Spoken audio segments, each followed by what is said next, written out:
ሰላም አድማጮች፣ ይህ ከውሰር ሚዲያ ነው። ሰበር ዜናዎች ዛሬም ተሰምተዋል። ዕለቱ እሁድ ማለዳ የካቲት 29 2018 ነው። አንድ ሳምንት ባስቆጠረው የኢራን እስራኤል አሜሪካ ግዙፍ ጦርነት ዛሬም ቀጥሏል።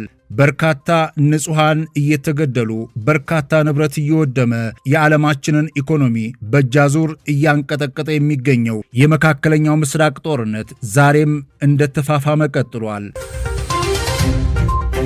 በእስራኤል ላይ እየወሰደች ያለውን ግዙፍ ጥቃት አጠናክራ የቀጠለችው ኢራን ከዚሁ ጋር በትላንትናው ዕለት ቅዳሜ የተባበሩት አረብ ኤሚሬትና ባህሬንን አዲስ ጥቃት ሰንዝራባቸዋለች። ዝርዝሩን ይዘናል። ይህ በእንዲህ እንዳለም የዓለምን ሕዝብ ትኩረት የሳበችውና በአሜሪካና እስራኤል ጥቃት እየተናጠች የምትገኘው ኢራን በዚህ ሁሉ የጥቃት ማዕበል ውስጥ ሆና ሀገሪቱ ላይ የተለመደው መደበኛ የመንግስት ስራን ጨምሮ ትምህርትና መሰል የሀገሪቱ እንቅስቃሴዎች ያላንዳች መደናገጥና ፍርሃት ተረጋግተው መቀጠላቸው በእርግጥም ተአምር ተብሎላታል። በዚሁ የኢራን መረጋጋት ከፍተኛ ብስጭትና እልህ የተጋቡ የሚመስሉት አሜሪካና እስራኤል ዛሬም ግዙፍ ምድር አንቀጥቅጥ ጥቃታቸውን አጠናክረው ቀጥለዋል። አድማጭ ተመልካቾቻችን ትላንትና ቅዳሜ ረፋዱን ጀምሮ ከሰዓትና መሻሹን ይዞ እስከ እኩለ ሌሊት ድረስ በኢማራት፣ በባህሬን፣ በኢራን፣ በእስራኤል፣ በሶሪያ፣ በኢራቅና በየመን የተፈጸሙ ግዙፍ የጦር ድብድቦችን ዝርዝር ትኩስ መረጃዎችን ይዘናል። ከውሰር ሚዲያን ላይክና ሼር ሰብስክራይብ ያድርጉ። ፕሮግራማችንን ማድመጥ ስትጀምሩ አድማጮቻችን የላይክ በተኑን ተጭናችሁ ላይክ ማድረጋችሁን አትርሱ። መዋጅር መሐመድ አብሬያችሁ ቆያለሁ። አሁን በቀጥታ ወደ ዝርዝር መረጃዎቹ አሸጋግራችኋለሁ። አብራችሁን ቆዩም። የአያቶላሆቹ ሀገር ኢራን በጎረቤቶቿ ላይ ዛሬም ጥቃቷን አጠናክራ መቀጠሏ ተሰማ። በትላንትናው ዕለት ቅዳሜ ረፋድና ምሽቱን በተባበሩት አረብ ኤሚሬቶች ላይ እንደዚሁም ባህሬን ላይ ጥቃቷን የሰነዘረችው ኢራን ምንም እንኳን በፕሬዝዳንቷ ማስዑድ ፔዜሽኪያን በኩል በኢራን ብሔራዊ የቴሌቪዥን ጣቢያ ብቅ ብለው በጎረቤቶቻችን አረብ ሀገራት ላይ ጥቃት ከእንግዲህ አንፈጽምም፣ ለእስከዛሬው ጥቃት ይቅርታ በሚል መናገራቸው የሚታወስ ቢሆንም ጥቃቱ ግን ዛሬም እንደቀጠለ ነው። ትላንትና ቅዳሜ ምሽቱን በአቡዳቢ አቅራቢያ በሚገኙ የተመረጡ ኢላማዎች ላይ ኢራቅ በሚገኙ ደጋፊ ሚሊሻዎቿ በኩል የተልኮ የድሮን ጥቃት የፈጸመችው ኢራን በተለይም ደግሞ የአሜሪካ የጦር ሰፈር የሚገኝበት አልዳፍራ አየር ቤዝና አካባቢው ላይ የሚገኙ ኢንዱስትሪ ቀጠናዎች የጥቃቷ ኢላማ ሆነዋል። ይህ በእንዲህ እንዳለም በዚያው ቀን ትላንትና ቅዳሜ ረፋድ በአካባቢው ሰዓት አቆጣጠር ከረፋዱ 4 ሰዓት እስከ 5 ሰዓት ድረስ ባለው ጊዜ ውስጥ በባህሬን ሰሜናዊ ክፍል በሚገኘው አልሂድ አካባቢ የሚገኝ ሕንፃ የኢራን ጥቃት ሰለባ ሆኗል። አድማጮቻችን ይሄው አካባቢ የባህሬን የባህር ኃይል ጥበቃና የባህር ኃይል እንቅስቃሴ የሚከናወንበት ወሳኝ ቦታ መሆኑንም ለመረዳት ችለናል። ይህ በእንዲህ እንዳለም አድማጮች ኢራን በትላንትናው ዕለት በእስራኤል ላይ መጠነ ሰፊ ጥቃቶችን መፈጸሟ የታወቀ ሲሆን የኢራን አብዮታዊ ጠባቂዎች ትላንት ቅዳሜ ምሽቱን በእስራኤል ሃይፋ ከተማ በሚገኝ የነዳጅ ማጣሪያ ላይ የካይባር ሼካን ባላስቲክ ሚሳይሎችን በመጠቀም ግዙፍ ጥቃት ፈጽመዋል። በተያያዘ መረጃ ኢራን ወደ እስራኤል ኢየሩሳሌም፣ ቴልአቪቭ እና ሌሎችም የእስራኤል ከተሞች ላይ ተከታታይ አስገምጋሚ ሚሳይሎችን የተኮሰች ሲሆን የእስራኤል መከላከያ በበኩሉ ተከታታይ የአየር ጥቃት ማስጠንቀቂያዎችን ለሕዝቡ በማሰማት በርካታ እስራኤላውያን በከፍተኛ ጭንቀት መረበሽ ውስጥ ነው ወደ መሬት በታች የቦምብ መከላከያ ምሽጎቻቸው ለመደበቅ ጥረት ሲያደርጉ እንደነበር ተዘግቧል። ይህ በእንዲህ እንዳለም አድማጮች ኢራን ቅዳሜ ምሽቱን በእስራኤል ቴልአቪቭ የፈጸመችው የሚሳይል ጥቃት ወሳኝ የንግድ ልውውጥ የሚሳለጥባቸው የንግድ ማዕከሎች ላይ መሆኑ ታውቆ በተለይም በቴልአቪቭ ደቡባዊ ክፍል የንግድ ቀጠናዎች ላይ ጥቃቷን አነጣጥሯል። የኢራንን ይህንኑ ጥቃት አስመልክቶም እስራኤል በበኩሏ በአየር ጥቃት መከላከያ ሲስተሞቿ በኩል በርካታ ሚሳኤሎችን አክሽፌያለሁም ብላለች። በኢራቅ የሚገኙና በኢራን የሚደገፉ ታጣቂዎች የአሜሪካ የጦር ሰፈር ላይ መጠነ ሰፊ ጥቃት መሰንዘራቸው ተሰማ።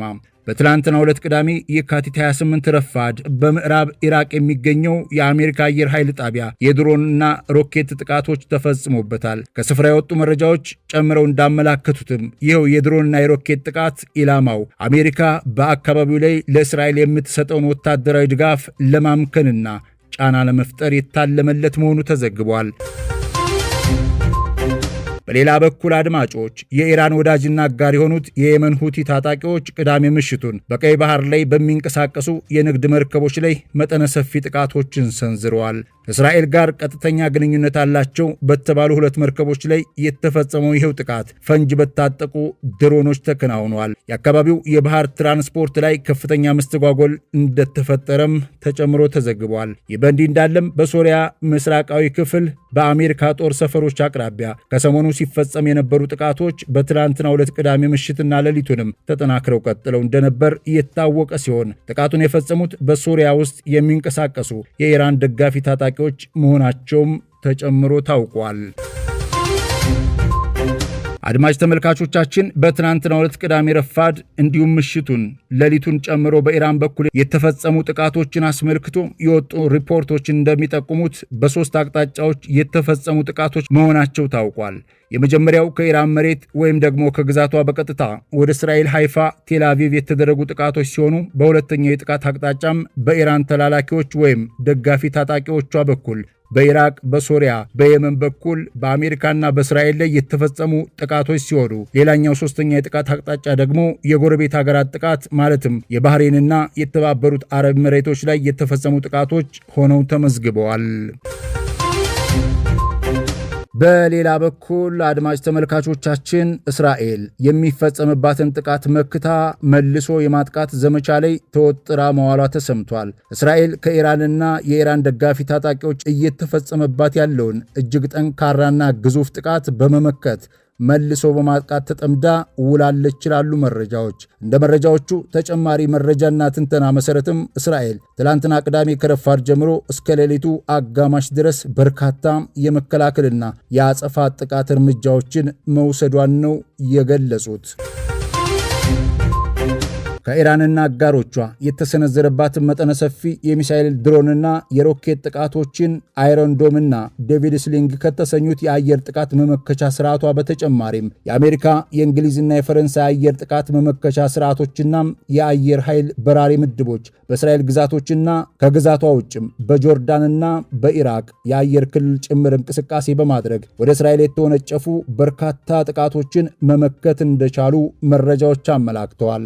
ይህ በእንዲህ እንዳለም እስራኤል ከራሷ ከኢራንና ከኢራን ደጋፊ ታጣቂዎች ወደ እስራኤል ለተሰነዘሩት ዘርፈ ብዙ ጥቃቶች በ3 አቅጣጫዎች ላይ ተመስርታ መልሶ ማጥቃት የፈጸመች መሆኑ ታውቆ በመጀመሪያው የማጥቃት አቅጣጫዋም ቅዳሜ ምሽቱንና ሌሊቱን በኢራን መሬት ላይ ኢላማ አድርጋ በኤፍ-35 ተዋጊ ጄቶቿ በቴህራን ደቡባዊ ክፍል በሚገኙ የኢራን የነዳጅ ማከማቻዎች ላይ ከፍተኛ ጥቃት የፈጸመች ሲሆን በዚሁ የኢራን ምድር የመልሶ ማጥቃት አቅጣጫዋ የኢራን የጦር መሳሪያ ፋብሪካዎች እንዲሁም የአየር ማረፊያ ወታደራዊ ክፍሎች ላይ መጠነ ሰፊ ተከታታይ ጥቃቶችን መሰንዘሯ ነው የተገለጸው። በሁለተኛው የማጥቃት አቅጣጫዋ ደግሞ በተለይ ቅዳሜ ረፋድና ከሰዓት ባለው ጊዜ በደቡባዊ ሊባኖስ የሚገኙ የሂዝቦላ እንቅስቃሴዎች ላይ ጥቃት መሰንዘሯ ታውቆም በሌላኛው ሶስተኛው የማጥቃት አቅጣጫዎቿ በሶሪያ ደማስቆ አቅራቢያ የሚገኙ የኢራን ደጋፊ ታጣቂዎች ወታደራዊ ይዞታዎች ላይ ተከታታይ ግዙፍ ጥቃቶችን ፈጽማለች። በትናንትናው ዕለት ረፋድ ጀምሮ ምሽትና ሌሊቱን በመከላከልና መልሶ ማጥቃት ከፍተኛ ዘመቻ ላይ ተጠምዳውላ ያመሸችው እስራኤል በኢራንና ደጋፊ ታጣቂዎቿ ሲፈጸሙ የነበሩትን መጠነ ሰፊ የሚሳኤልና ሮኬት እንዲሁም የበራሪ ድሮኖች የተቀናጀ ጥቃት ሳቢያ ቅዳሜ ምሽቱን ጀምሮ እስከ ዛሬ እሁድ ንጋት ድረስም የእስራኤል የአየር ክልሏን ለሲቪል በረራዎች ሙሉ በሙሉ ዝግ አድርጋ ቆይታ እሁድ ረፋድ የዘጋቻቸውን በረራዎች በከፊል መክፈቷ ነው ተጨምሮ ይታወቀው። የአሜሪካ መንግስት በትላንትናው ዕለት ቅዳሜ ልክ እንደ እስራኤል ሁሉ በመከላከልና በማጥቃት ዘመቻ ላይ ውሎ ማምሸቱን መረጃዎች አመላከቱም። አሜሪካ የትላንቱን ቅዳሜ ዘመቻ በ4 ወሳኝ ምዕራፎች ከፋፍላ መንቀሳቀሷ የታወቀ ሲሆን በመጀመሪያው የጥቃት እንቅስቃሴዋም ከእስራኤል ጋር በመተባበር በቴህራን ደቡባዊ ክፍል አቅራቢያ የሚገኙ የጦር መሳሪያ ማከማቻዎችን እንዲሁም የድሮን ማምረቻ ፋብሪካዎችን ያጠቃች ሲሆን ከዚሁ ግዙፍ ጥቃት ጎን ለጎንም የኢራንን ወታደራዊ ኮሚኒኬሽን መረብና የሚሳኤል መቆጣጠሪያ ሲስተም ላይ ከፍተኛ የተባለለት የሳይበር ጥቃት መሰንዘሯ ነው የታወቀው። በሁለተኛው የዘመቻ ምዕራፏ በቀይ ባህር ላይ የሚሰነዘሩ ጥቃቶችን ለመግታት ትላንትና ቅዳሜ ረፋድና አመሻሹ ላይ በየመን የሁቲ ታጣቂዎች ይዞታ ላይ ከፍተኛ ተከታታይ ጥቃት የሰነዘረች መሆኑ ታውቆ በዚሁ ጥቃቷም በሁደይዳና በሰና አቅራቢያ በሚገኙ ወታደራዊ ካምፖችና የሁቲዎች የሚሳኤል ማስወንጨፊያ ጣቢያዎች የራዳርና የድሮን ማከማቻ ማዕከላትን የደበደበቻቸው ሲሆን በሦስተኛው የዘመቻ ምዕራፏ ኢላማዋን በኢራቅና ሶሪያ የሚገኙ የኢራን ደጋፊ ሚሊሻዎች ላይ በማድረግ የአይን አልአሳድ የጦር ሰፈር ለመከላከል የአየር ጥቃቶችን አድርጋለች። በዚህ ጥቃቷ ታጣቂዎቹ ወደ አሜሪካ የጦር ሰፈር ሲተኩሷቸው የነበሩ በርካታ ሮኬቶችና ድሮኖችን ማውደሟ ነው የተዘገበው። ይህ በእንዲህ እንዳለ አድማጮች አሜሪካ በትላንትናው ዕለት በአራተኛው ምዕራፏ የዘመቻ ዕቅዷ የአየር ላይ መከላከል መጠነ ሰፊ እንቅስቃሴ ያከናወነች ሲሆን በዚህም ከኢራን ተነስተው ወደ እስራኤልና ወደ ባህረ ሰላጤው ሀገራት ሲበሩ የነበሩ ከ80 በላይ ካሚካዜ ድሮኖችን በአየር ላይ መታ መጣሏን የተዘገበው። አድማጮቻችን ካሚካዜ ድሮኖች ወይም ካሚካዜ የሚለው ለድሮኖቹ የተሰጠው ስያሜ መነሻው በሁለተኛው የዓለም ጦርነት ወቅት ራሳቸውን ከጠላት መርከብ ጋር በማጋጨት አጥፍቶ መጥፋት ሲፈጽሙ ከነበሩ የጃፓን አጥፍቶ ጠፊ አውሮፕላን አብራሪዎች መነሻነት መሆኑም ታውቋል። አድማጭ ተመልካቾቻችን የዕለተ እሁድ ረፋድ መረጃዎቻችን እነዚህ ነበሩ። እዚህ ላይ አንድ እጅግ በጣም ወሳኝ መልእክት ማስተላለፍ እንወዳለን። በተለይም ደግሞ በርካታ ኢትዮጵያውያን ወደ ሳውዲ አረቢያ ለመግባት በየመን በኩል ባህር አቋርጠው ጉዞ ማድረጋቸው ይታወቃል። እዚህ ላይ ነው ልብ እንድትሉ የምንፈልገው። ይህንን መረጃ ለሌሎችም ሸር አድርጉት። ቀይ ባህር እንደሚታወቀው ከፍተኛ የሆነ የጥቃት ኢላማ ሆኗል። በአሜሪካም እንደዚሁም ደግሞ በእስራኤልም በኩል ጥቃት ይሰነዘርበታል። ከዛም ደግሞ ሁቲዎች ጥቃት ይሰነዝራሉ። ስለዚህ አካባቢው እጅግ በጣም ውጥረት የበዛበት በመሆኑ እስከዛሬ ድረስ በእርግጥ በርካታ አደጋዎች በዛ በኩል ይሰማሉ። አሁን የባሰው አደጋ ደግሞ ይሄ ጦርነት በመሆኑ በየመን በኩል አድርገው ባህር አቋርጠው ወደ ሳውዲ ለመግባት የሚንቀሳቀሱ ወገኖቻችሁ፣ ቤተሰቦቻችሁን ይህንን መረጃ በማጋራት ቅድመ ጥንቃቄ እንዲያደርጉ ሰበብ እንዲያደርሱ ብታደርጉ መልካም ነው እንላለን። የከውሰር ሚዲያን ላይክ እና ሼር ሰብስክራይብ ስለምታደርጉ ቤተኛው ናችሁ ስለምታደምጡን እጅግ በጣም አድርገን እናመሰግናለን። መልካም እሁድ፣ መልካም ቀን ይሆንላችሁ። በቀጣይ ቀን መረጃ እንገናኛለን። በያላችሁበት ሰላም